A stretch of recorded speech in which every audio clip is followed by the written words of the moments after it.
প্রথমে আমার উচ্চ নেতৃত্বকে আমি অনেক অনেক ধন্যবাদ প্রণাম জানাবো, কারণ পার্টি আমাকে না চাইতে অনেক কিছু দিয়েছেন এবং দ্বিতীয়বার আবারও প্রার্থী তালিকায় আমার নাম ওনারা ঘোষণা করেছেন গতকাল।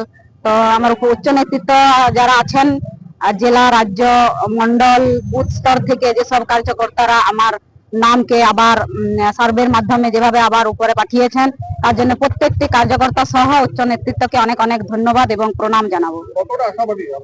দেখুন, সালতোড়া বিধানসভায় 2021 সালেই মানুষ পরিবর্তন চেয়েছিলেন, এই পশ্চিমবঙ্গের পরিবর্তন চেয়েছিলেন, কিন্তু সালতোড়ার বিধানসভার মানুষ ভারতীয় জনতা পার্টিকে ভোট দিয়ে জিতিয়েছিলেন। কিন্তু আমাদের দুর্ভাগ্য, পশ্চিমবঙ্গে হয়তো আমরা ক্ষমতায় নিতে পারিনি, কিন্তু এইবার পশ্চিমবঙ্গ ভারতীয় জনতা পার্টির মানে দখল করবে, পরিবর্তন হবে পশ্চিমবঙ্গের। প্রত্যেকটি মানুষ আশাবাদী, শুধু সালতোড়া বিধানসভা না, পশ্চিমবঙ্গের প্রত্যেকটা জায়গার, প্রত্যেকটি গ্রামগঞ্জ, প্রত্যেক জায়গার মানুষ আশাবাদী পশ্চিমবঙ্গে পরিবর্তন হচ্ছেন, বিজেপি সরকার গঠন হচ্ছে। দেখুন, ভারতীয় জনতা পার্টি একটা মানে সিস্টেমে চলে। তো ভারতীয় জনতা পার্টি যদি যাকেই দিত আমরা তার হয়েই কাজ করতাম, কিন্তু আমি আশা করিনি কখনোই, প্রথমবারেও আশা করিনি।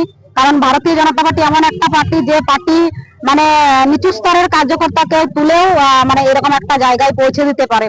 তো প্রথমবারেও আমি আশা করিনি, দ্বিতীয়বারেও মানে আশা করা, কোনো জিনিসই আশা করা উচিত নয়। কারণ পার্টি আমাকে না চাইতে অনেক কিছু দিয়েছেন, অনেক কিছু। মানে আমি মন্ডলের মহিলা মোর্চার জিএস থেকে মন্ডলের জিএস, জেলা সেক্রেটারি, তারপর বিধানসভার টিকিট পাই, তারপরে লড়াই করি, তারপর আরো অনেক এসসি মোর্চার রাজ্যের সেক্রেটারি, তারপরে সহসভাপতির দায়িত্ব পালন করেছি, রাঢ়বঙ্গ জনের বিভাগ ইনচার্জ ছিলাম। তো এই দায়িত্বগুলো আমি তারপরে পালন করেছি। তো মানে দলের থেকে আমার চাওয়ার কিছু নেই। দেখুন, পশ্চিমবঙ্গে প্রথমত গণতন্ত্র বলে কিছু নেই। পশ্চিমবঙ্গে গণতন্ত্রের রক্ষার প্রয়োজন, এবং পশ্চিমবঙ্গে নারী সুরক্ষা নেই, কর্মসংস্থান নেই, মানে পশ্চিমবঙ্গে চাকরি নেই। এগুলো তো ইস্যু আছে। তার সাথে সাথে শিক্ষা আজ শেষ, স্বাস্থ্য আজ মানে একদম শেষ। আমাদের গ্রাম বাংলার মানুষরা চিকিৎসা পাচ্ছে না হসপিটালে গিয়েও। তো সেই সব দিক দিয়ে আমরা যাতে করে পরিবর্তন নিয়ে আসতে পারি এই পশ্চিমবঙ্গে যে হিন্দু সংস্কৃতি ছিল এই পশ্চিমবঙ্গের, সেই সংস্কৃতিও একদম পেলানির মুখে। পশ্চিমবঙ্গে হিন্দু সংস্কৃতি বলে আর কিচ্ছু নেই। এখানে একটা মানে একদম জঙ্গল রাজ চলছে। এখানে সন্ত্রাসীরা এসে পশ্চিমবঙ্গে গা ঢাকা দিচ্ছেন। তো এর থেকে আর লজ্জার কি হতে পারে এই পশ্চিমবঙ্গে?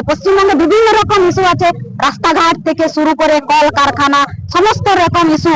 পশ্চিমবঙ্গে ভারতীয় জনতা পার্টি ক্ষমতায় এলে প্রত্যেকটি মানুষের মানে কর্মসংস্থানের জায়গা হবে, চাকরি দেওয়া হবে, যারা শিক্ষিত বেকার যুবক আছে তাদের চাকরির ব্যবস্থা হবে, এবং সুস্বাস্থ্য দেওয়া হবে।